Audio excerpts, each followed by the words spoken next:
భరత్ శర్మ గారు 2026 horse year అంటున్నారు. అశ్వ సంవత్సరం ఒక్కసారి చేస్తే 12 సార్లు వెళ్ళి వచ్చిన ఒక అనుభూతి అని చెప్పి మాట్లాడుతున్నారు. ఏంటి ఈ 2026 ఇయర్కే ఈ పేరు ఎందుకు ఉంది? ఖచ్చితంగా ఇప్పుడే చేయాల్సిన అవసరం ఉందంటారా? ఎస్ అమ్మా, యాక్చువల్గా అశ్వ సంవత్సరము హార్స్ ఇయర్ అనేటువంటిది టిబెటియన్ భాషలో, టిబెటియన్ లాంగ్వేజ్లో, టిబెటియన్ ల్యాండ్కి సంబంధించిన ఒక విషయం అని చెప్తున్నారు. ఈ కైలాసన్ మానసరోవర్ అంతా కూడా మన భరతవర్షం, మన భరతఖండం, మన జంబూ ద్వీపంలో ఉన్నప్పటికీ కూడా ఒకప్పుడు భౌగోళికంగా మన నుంచి విభజన అయిన తర్వాత ముందుగా టిబెట్కి, ఆ తర్వాత చైనా వారు ఆక్రమించారు కాబట్టి మనం పర్మిట్, వీసా, ఇన్ని రూల్స్ అండ్ రెగ్యులేషన్స్తో మనం వెళ్తూ ఉన్నాం ఇటువంటి యాత్రకి. ఒకప్పుడు ఆదిశంకరాచార్య స్వామి వారు యాత్ర చేసినప్పుడు ఇవన్నీ రూల్స్ లేవు, వారికి వీసాలు, పర్మిట్ లాంటివి ఏమి లేవు. సో ఇటువంటి పరిస్థితి మనం గమనిస్తే ఒకసారి అశ్వ సంవత్సరము, హార్స్ ఇయర్ అనేటువంటిది 12 yearsకి ఒకసారి వచ్చేటువంటి ఒక సంవత్సరము అని చెప్తారమ్మా. అంటే ఇక్కడ నుండి 12 సంవత్సరాలు వెనక్కి వెళ్తే అప్పుడు అశ్వ సంవత్సరం వచ్చి ఉండాలి. ఇక్కడ నుండి మళ్ళీ 12 సంవత్సరాలు మళ్ళీ ముందుకు వెళ్తే కూడా ఆ 12 yearsకి ఒకసారి హార్స్ ఇయర్ అనేటువంటిది మనకు వస్తుంది అని. అంటే 12 సంవత్సరాలకు ఒకసారి గంగే చ యమునే కృష్ణే గోదావరి సరస్వతి నర్మదే సింధు కావేరి ఇటువంటి నదులన్నిటికీ కూడా ఎలా అయితే మనకు పుష్కరము అంటే 12 yearsకి ఒకసారి వచ్చే పుష్కరాలు సంభవిస్తాయో, ఆ పుష్కరాలు సంభవించిన సమయాన మనం వెళ్ళి స్నానమాచరిస్తే వచ్చేటువంటి ఒక పుణ్య ఫలితం ఎంత గొప్పదని మనం భావిస్తున్నామో, అటువంటి గొప్పదైనటువంటి ఈ యొక్క యాత్ర ఏదైతే ఆ యొక్క నీటికి అంతటి గొప్ప విశేషత ఉందని భావిస్తున్నామో, అదే రకంగా ఈ మానసరోవర జలానికి, ఆ కైలాసగిరి ఆ ప్రాంతంలో ఎవరైనా సరే నివసించే వారికి, ఇప్పుడు మనము మానవుడు జన్మించినటువంటి తరుణంలో ఒక్కసారైనా సరే శ్రీరంగంలో శ్రీనివాసుని దర్శించాలి అంటారు. శ్రీరంగంలో స్వామివారి పాదాలను ఒక్కసారి దర్శించాలి అంటారు. అదే రకంగా జీవితంలో ఒక్కసారైన కైలాస యాత్ర, జీవితంలో ఒక్కసారికి శివరాత్రి, జీవితంలో ఒకసారి కాశీయాత్ర అని కొన్ని సూక్తులు చెప్తూ వస్తున్నాం మనం. అదేవిధంగా ఆ యొక్క రీజియన్లో ఉన్నటువంటి వారందరికీ లైఫ్లో కంపల్సరీ 12 సార్లు ఖచ్చితంగా ఈ కైలాసగిరి చుట్టూ పరిక్రమ చేయాలి, కైలాస యాత్ర చేయాలనేది వాళ్ళకి నియమం ఖచ్చితంగా. 12 సార్లు ఎవరైతే కైలాస యాత్రలను చుట్టూ పరిక్రమ చేయలేరో, ఎవరైతే అవకాశం లేదో, ఎవరైతే 12 సంవత్సరాలు ఈ కైలాస యాత్రని 12 సార్లు కైలాస యాత్రను చేసేటువంటి అవకాశం, ఓపిక లేని వారు ఈ అశ్వ సంవత్సరం లాంటి ఇయర్స్ వచ్చినప్పుడు ఈ సంవత్సరాల్లో ఒకసారి కైలాస యాత్ర చేసినా, ఒకసారి కైలాస యాత్ర యొక్క పరిక్రమ చేసినా, ఒకసారి మానసరోవరంకి వెళ్ళి మనం స్నానమాచరించినా, ఆ నీటిని ప్రోక్షణ చేసుకున్నా కూడా 12 సార్లు యాత్ర చేసిన ఫలితం వస్తుంది అని ప్రతీకమ్మ వాళ్ళకి. ఓకే. కాబట్టి ఆ యొక్క టిబెటియన్స్, బౌద్ధులు, తర్వాత జైన్స్, తర్వాత బోన్ మతస్థులు వీళ్ళందరూ కంపల్సరీ ఈ కైలాస యాత్రని ఈ 2026 సంవత్సరంలో, ఈ సంవత్సరంలో చేస్తే 12 times ఫలితాన్ని ఇస్తుంది. కాబట్టి ఈ సంవత్సరం ఖచ్చితంగా వెళ్ళి దర్శించుకోవాలని తపనతో ఉంటారు మన వాళ్ళు కూడా, మన భారతీయులు కూడా, మన తెలుగువారు ముఖ్యంగా కూడా అత్యధిక సంఖ్యలో ఈ సంవత్సరం కైలాస యాత్ర చేయాలి. ఆ 12 సార్లు ఎలాగో మనకు వెళ్ళే అవకాశం వ్యయ ప్రయాసాలతో కూడుకున్నది కాబట్టి వెళ్ళే అవకాశం లేదు. కాబట్టి ఈ 2026 సంవత్సరంలో ఖచ్చితంగా ఈ కైలాస యాత్ర చేసి తరించాలి అన్నటువంటి వాతావరణంలో అందరూ ఆల్రెడీ వారి యొక్క ఆలోచనల్ని ఆచరణలో పెట్టుకుంటూ పర్మిట్స్కి, వీసాస్కి అందరూ కూడా ముందుకు వెళ్తున్నటువంటి సందర్భం గమనిస్తూ ఉంటామమ్మ మనం. బట్ భరత్ గారు, ఇంతకుముందు మీరు అన్నారు కదా బౌద్ధులు, జైన్లు అట్లాంటి, అంటే తెలుగు వాళ్ళకి ఒక గొప్ప దేవుడు, ఆరాధ్య దైవంగా భావించే శివుడు ఇతర మతాల వాళ్ళు ఎలా కొలుస్తారు? వాళ్ళ ఆరాధన ఏ స్థాయిలో ఉంటుంది? ఎస్పెషల్లీ కైలాష్ మానస సరోవర్ యాత్రకి ఇతర మతాల వాళ్ళు వస్తే క్రైటీరియా ఏంటి, ఎట్లా ఉంటుంది? అమ్మ, సహజంగా మనం గమనించేటువంటి వాటిల్లో కేవలం హిందూస్ మాత్రమే కైలాస యాత్రకు రావాలి అన్నటువంటి రూల్స్ అండ్ రెగ్యులేషన్స్ ఎక్కడ లేవమ్మా. ఒకటి.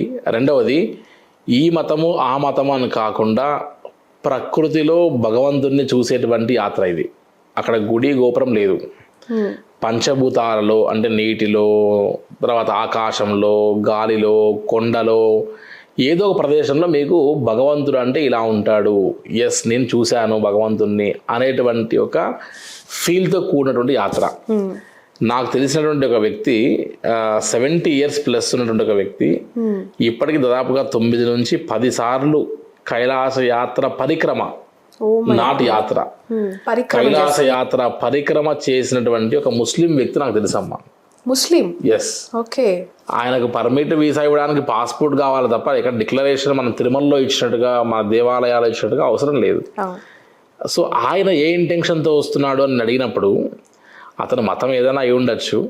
సో ఆ మతాన్ని పక్కకు పెడితే అతని లైఫ్లో సంథింగ్ ఏదో ఉంది అక్కడ అనేటువంటి ఒక రీసెర్చ్తో ఫస్ట్ వచ్చి ఆ ఎనర్జీ, ఆ యొక్క విల్ పవర్, పాజిటివ్ వైబ్ ఇవన్నిటినీ ఆయన సంథింగ్ ఇక్కడ ఏదో ఉంది, అది ఏదైతే మనం జడ్జ్ చేయలేమో, ఏదైతే ఇక్కడ ఏముంది అనేటువంటిది ఎవరు కనుక్కోలేదో అటువంటి పవర్ అంటూ ఏదో ఇక్కడ ఉంది అనేటువంటి ఆ ఇది అతని లైఫ్కి ఏదో ఒక టర్నింగ్ పాయింట్ అయ్యింది. కాబట్టి నేను ఎవ్రీ ఇయర్ అతను స్టేట్స్లో ఉంటాడమ్మా, యుఎస్ పాస్పోర్ట్ హోల్డర్ సంథింగ్ అనుకుంటా, అక్కడ నుండి కూడా ఎవ్రీ ఇయర్ కైలాస యాత్ర చేసిన మనిషి నాకు తెలుసమ్మా.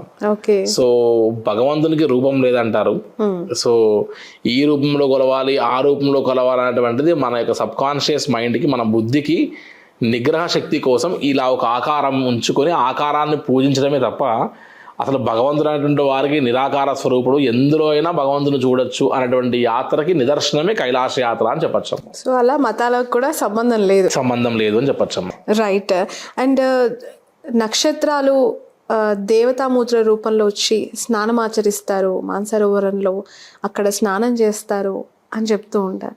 నిజంగా అది దృశ్య రూపమా, చూడొచ్చు అక్కడ?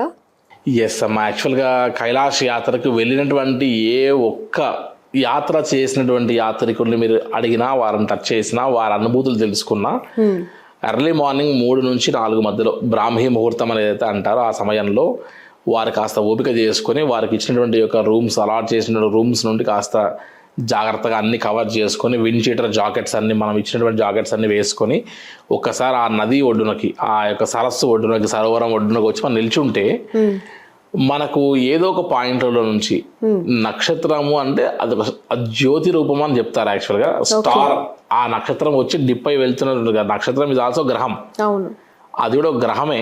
కాబట్టి నక్షత్రము అనేటువంటిది డిప్ అయి వచ్చినటువంటి వాతావరణం కాదు, నక్షత్ర రూపంలో, కాంతి స్వరూపంలో ఒక్కొక్క కాంతి అలా వచ్చి అందులో మునిగి వెళ్తూ ఉంటుంది అని మనం కళ్ళతో చూడొచ్చమ్మా. అది ప్రతి గ్రూప్లో, అది పౌర్ణమికి, అమావాస్యకి, అది మే నుండి మొదలు పెడితే సెప్టెంబర్ వరకు ఉన్నటువంటి ఏ యాత్రా బ్యాచెస్లో ఉన్న వారికైనా సరే బై డిఫాల్ట్ వారు ఆ ముహూర్తంలో లేచి, మనం లేపుతాం కూడా వాళ్ళని, ఆ మూమెంట్ చూడడానికి అవకాశం ఉన్నవారు, ఓపిక ఉన్న వారికి అసలు లేచి చూడమని చెప్పేసి. సో జస్ట్ 100 అడుగులు వేస్తే మనం సరోవరం దగ్గరికి వెళ్ళొచ్చు. పెద్దగా వాకింగ్ కూడా ఎక్కడేమి ఉండదు. 2 కాళ్ళు లేని వాళ్ళు కూడా యమద్వారం వరకు వెళ్తున్నారు అన్నప్పుడు జస్ట్ 4 అడుగులు వేసి మనం సరోవరం రావడానికి పెద్ద ఇబ్బంది లేదు. సో అంత సులభంగా అక్కడికి వచ్చి మనం ఆ అద్భుతమైన దృశ్యాలు చూసినప్పటికీ, అది చూసిన తర్వాత ఉన్నటువంటి ఆ యొక్క ఆధ్యాత్మిక ఫీల్, అరే ఇంత ప్రాక్టికల్గా మనం చూస్తున్నాం అనేటువంటిది అక్కడ చూస్తే గానీ మనం దాన్ని నమ్మడం సాధ్యం కాదనిపిస్తుందమ్మా. సో అంత విశేషమైనటువంటి యొక్క దర్శనము, ఆ యొక్క అద్భుతమైనటువంటిది అక్కడ మనం ఖచ్చితంగా చూసి నమ్మి తీరవలసిందే. మనం ఎందుకు యూట్యూబ్లో కూడా వాటిలో వీటిలో మనం ఒకసారి స్టార్స్ డిప్పింగ్ ఇన్ మానసరోవర్ అని చెప్పి మనం టైప్ చేస్తే కూడా, ఈవెన్ చిన్నజీఆర్ స్వామి వారు ఇటీవల చెప్పినటువంటి యొక్క వీడియోల్లో కూడా స్వామి వారే నక్షత్ర స్వరూపంలో, జ్యోతి స్వరూపంలో నేను చూశాను, ఆ సమయంలో వారి బృందం, స్వామివారి బృందంలో ఉన్న వారందరూ కూడా ఆ యొక్క నక్షత్రాలను డిప్ అవుతుండడం వారు క్యాప్చర్ చేశారు అనేటువంటిది కూడా చాలా విషయాలు చెప్పే ఉన్నారు. సో నేను కూడా ఇన్నిసార్లు యాత్ర చేశా తప్ప ఎక్కడ ఎప్పుడు కూడా స్టార్స్ కనపడలేదు, మేము జస్ట్ ఏదో అనుకొని చూశాను తప్ప ఇదంతా కూడా కాదు అని అన్నటువంటి సందర్భం ఏది కూడా లేదు. సో అదంతా కూడా సృష్టి రహస్యము అని చెప్పుకోవచ్చు అమ్మ ఒకసారి.